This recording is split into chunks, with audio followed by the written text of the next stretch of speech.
বলো কি প্রশ্ন করতে চাও।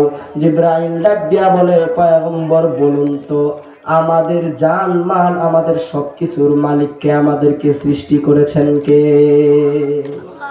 নবীজি ডাক দিয়া বলেন আল্লাহ।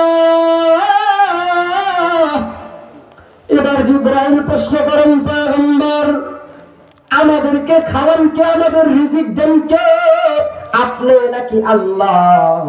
নবীজি বলেন আল্লাহ। এবার আল্লাহর পয়গম্বরকে বলেন, এবার বলেন তো, দুনিয়ার মানুষ যখন অপরাধ করে তখন তাদের ক্ষমা করে কে? আপনি করেন না আল্লাহ করে? নবী বলেন, সকল মানুষকে তো আল্লাহই ক্ষমা করে, আমারও তো আমার আল্লাহই ক্ষমা করে।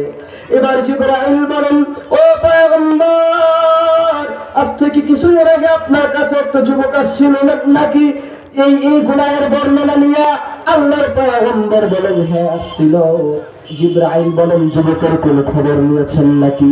আল্লাহর নবী বলেন, না না না, যুবকের কোনো খবর নেই নাই।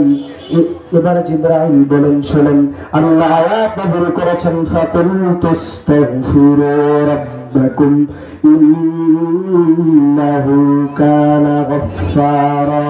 শুধু এই যুবক না,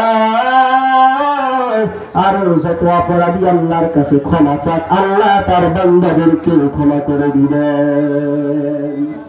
আপনি যখন ওই যুবকটার পাঠে আপনি যখন বলছেন সত্যি তো তোমার গুণাটা বড় সাংঘাতিক, যুবক কেন আপনার দরবার থেকে দৌড়ে চলে গেছে জানেন? আপনি যদি যুবকের নামে কোনো মদ্য করে দেন, তাহলে তো যুবকের মাপ পাওয়ার যা রাস্তা আছে তাও বন্ধ হয়ে যাবে। এই কারণে যুবক দৌড়াইয়া বিশাল এক পাহাড়ের উপর উঠে গেছে। পাহাড়ের উপর উঠিয়া আল্লাহর পায়ে 40 দিন যাবত যুবকটা সেজদায় পড়িয়া কান্নাকাটি করতেছে আর বলে, আল্লাহ রাহমাতুল লিল আলামিনের কাছে জায়গা পাওয়া যায় না রে আল্লাহ, তোমার ছাড়া এখন কেউ নাই। ও আল্লাহ, আমার তুমি মাফ করে দাও। যদি আরো উপরে যাওয়ার ক্ষমতা আমার থাকতো তাহলে তোমার আরো সেজদায় পড়ে যাইতাম। যুবক 40 দিন কান্নাকাটি করার কারণে যুবকের চোখ দিয়ে এখন পানির পরিবর্তে রক্ত বের হওয়া শুরু হয়েছে। যুবকের খবর দিন, যুবকের খবর ডাক দিয়ে বলেন, ও যুবক, তোমার সব গুনাহ আল্লাহ মাফ করে দিয়েছেন। আল্লাহু আকবার, আল্লাহু আকবার বলেন। আল্লাহ পাক ডাক দিয়ে বলেন, ও যুবক, সব গুনাহ আল্লাহ মাফ করে দিয়েছেন, সমস্ত গুনাহ আল্লাহ মাফ করে দিয়েছেন। যুবক যাও যাও যাও। আল্লাহ তাআলা যুবককে আল্লাহ তাআলা যুবকের গুনাহগুলো মাফ করে দেওয়ার মাধ্যমে আয়াত নাযিল করেন। তার মানে আমরা কি শিখতে পারলাম? আমরা যদি আল্লাহ তাআলার গোলামি করতে পারি তাহলে আল্লাহ তাআলা আমাদেরকে অবশ্যই মাফ করে দিবেন। এবং আমরা যদি সঠিকভাবে, আমার শেষ কথা হলো, সর্বশেষ পয়গাম হলো, আমরা যদি সঠিকভাবে আল্লাহর গোলামি করতে পারি, এই পৃথিবীর কোন শক্তি আমাদের সঙ্গে মাথা চাড়া দিয়ে দাঁড়াইতে পারবে না। জয় আমাদেরই নিশ্চিত। একটা কথা শেষমেশ, যেটা হলো, আপনারা এই যে হাতিয়া ইসলামী ছাত্র কাফেলা, এই কাফেলা যে মাহফিল করে, এটার উদ্দেশ্য হলো দিনের কথাগুলো আপনাদের কাছে পৌঁছে দেওয়া।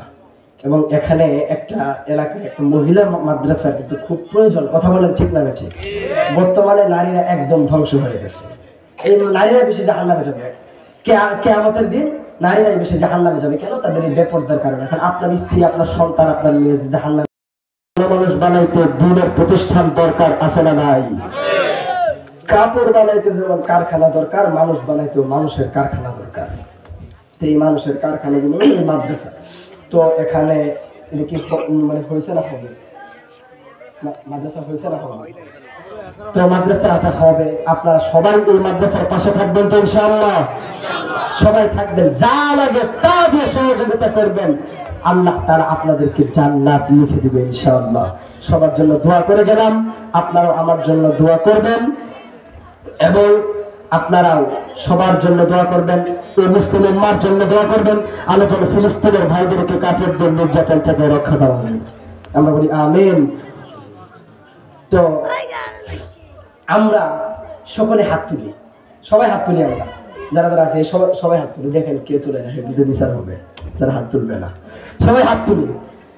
এবার আমরা আমার সাথে সাথে বলেন আল্লাহ।